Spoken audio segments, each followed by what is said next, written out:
o'sha ana qizlaringizga qaranglar. Qiz bolani beti ko'proq otadan o'tadi. Otani beti ko'proq qiz bolaga o'tadi. Onani beti ko'proq o'g'il bolaga o'tadi. Shu 10 tadan bir 8tasi shunaqa.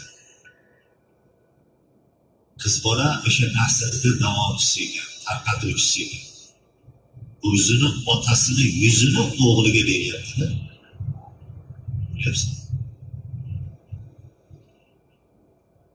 O'g'il bola onadan o'tadi.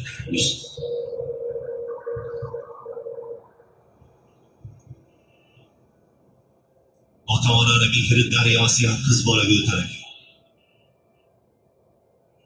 Ota-ona bolalarini qanday yaxshi ko'rib sog'inib kutsa, aka-ukalarini qiz bola shunaqa sog'inib kutar ekan.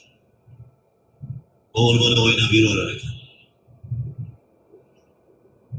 Qiz bola shu parvona degan narsa bor. Mana u chiroqqa o'zini uradigan katalay bor. Aka-ukalariga shunaqa o'zini urib turar ekan, parvonaga o'xshab.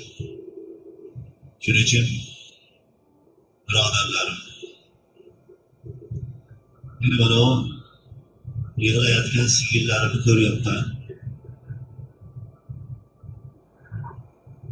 Menga og'ir o'lyapti bu ashulani aytish.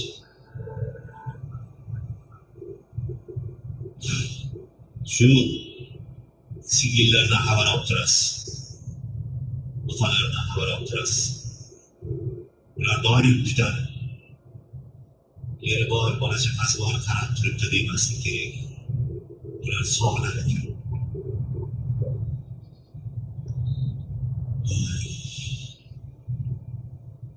Otamning yuzlarini senda ko'rib qoldim, opam singlim.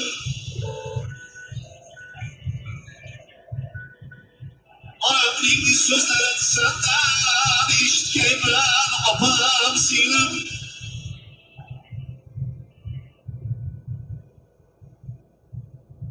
Hit.uz. Ularni mehri daryosi oqar sendan, opam singlim. Kelib o't yoq, qozon qaynat. Kelib o't yoq, qozon qaynat. Otam qurgan o'choqlarda